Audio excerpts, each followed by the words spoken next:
Please welcome student speaker Rachael Escobedo, Master's Candidate, Department of Arts and Humanities. Good afternoon, board, faculty, staff, and our families and friends. I am honored and humbled to be graduating with such an amazing class. The students here at Teachers College represent some of the brightest educators in the world.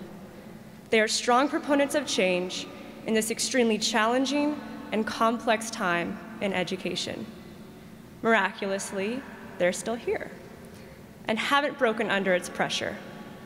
Instead, they gather here today as a testament to the kind of graduating class that TC strives to produce, one that is courageous, relentless, and passionate.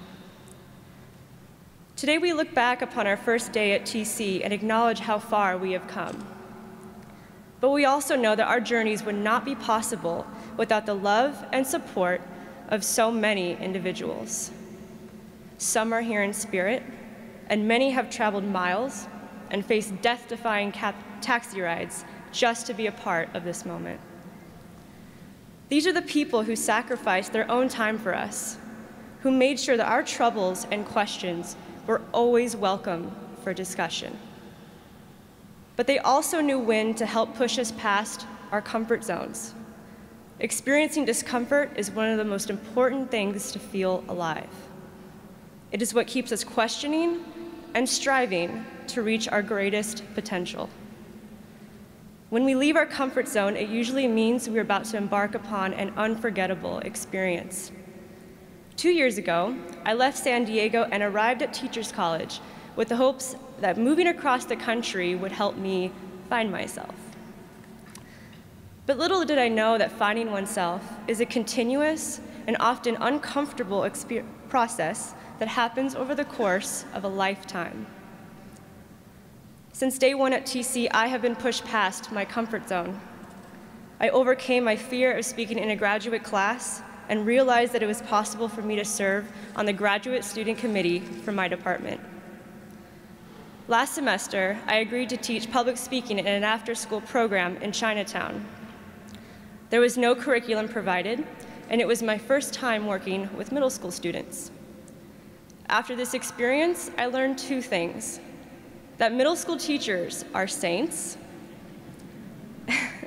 and that our students help us become better people every single day. They teach us perseverance, patience, and selflessness. The possibilities are truly endless once one enters the classroom. That is because the moments of discomfort are also endless. It took 2 years for me to realize that discomfort is not something to fear. And I will continue to learn this every time I face a new challenge. Had I not come to Teachers College, I doubt that I would be saying such things. New York City has provided me with plenty of challenges. Like many of you, I did not know anyone when I first arrived. There were many days when I felt alone in a city that I struggled to call home. But thanks to the TC community, I am leaving today with strong friendships that I will cherish for a lifetime. My dad, a native New Yorker, once said to me, "Rachael, New York builds you character. It's good for you."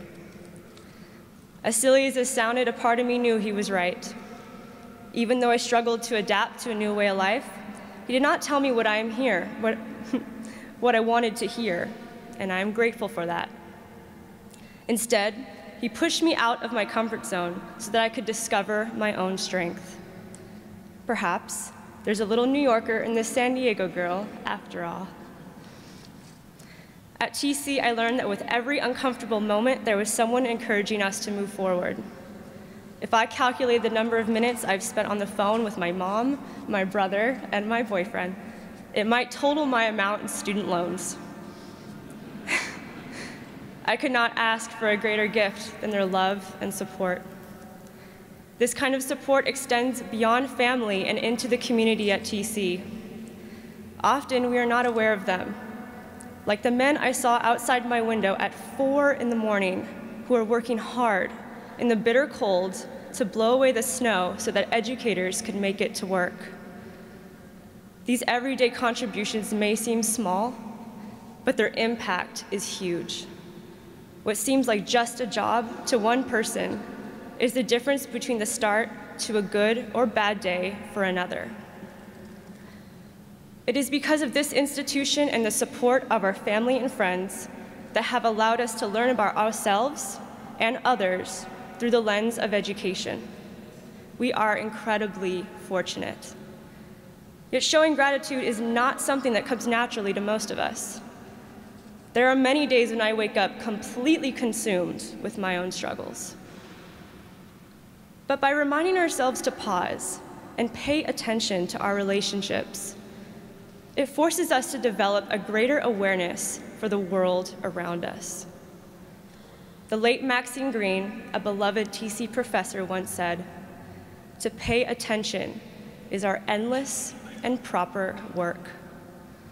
She was right to include the word endless, because we should never stop looking outside of ourselves. Therefore, I conclude with this question: how will we learn to pay attention to others in the midst of discomfort?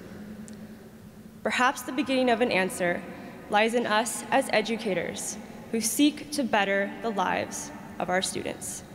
Thank you.